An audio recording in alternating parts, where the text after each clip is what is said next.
Found this mussel shell right here in Tucker Creek, Conway. This is called a giant floater. They're very common. It's one of the most common mussels you'll find. You can tell it's a giant floater because they have no teeth. They lack teeth in their inner shell. That's the easiest way to tell what they are. I'll put it back. We have a live mussel here. I think it's also a giant floater. Let's see.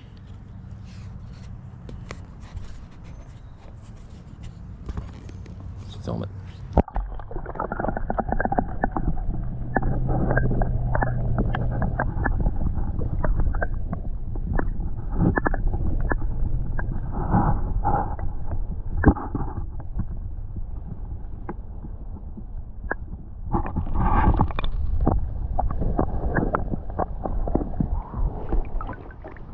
Oh, turns out it's dead.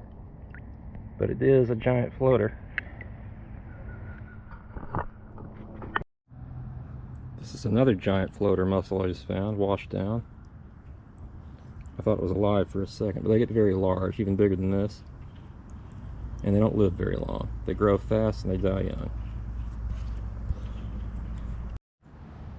Alright, we finally got a live mussel here. Not sure what species it is yet. Let's see.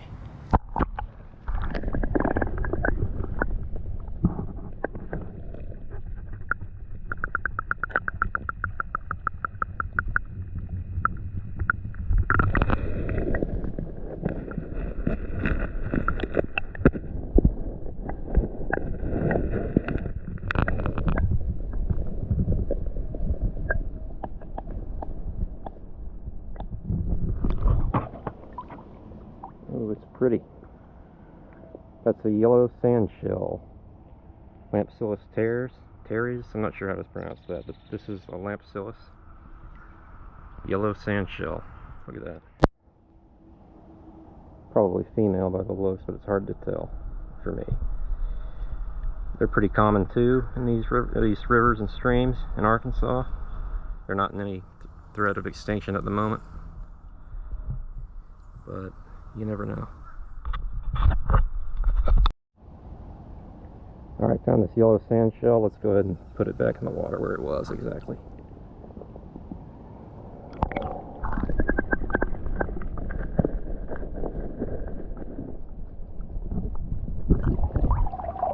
Important to put it back exactly how you found it. Here's a tapered pondhorn mussel. They're said to be imperiled in Arkansas, but they seem to be common in this stretch of stream and everywhere else I go for that matter.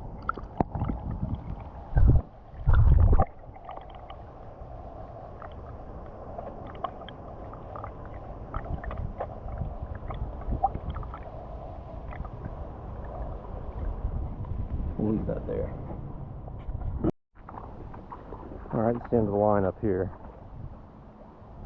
So we're heading back. I'll look for more mussels along the way. River mussels in the United States and around the world, but especially in the United States, are not doing well. There are 300 species in the U.S. I've seen about 30 or 40 of them here in the U.S., in Arkansas, including some really rare ones. This one down here, you can see it a little bit, a yellow sand shell.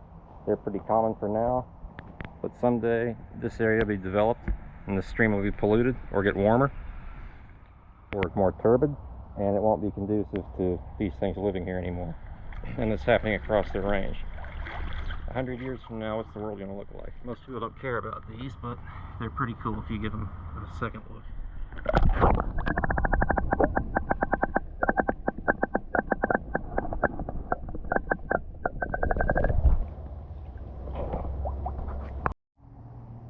This is just an idea of how big these giant floater mussels get. This isn't even the biggest they get, but they get big.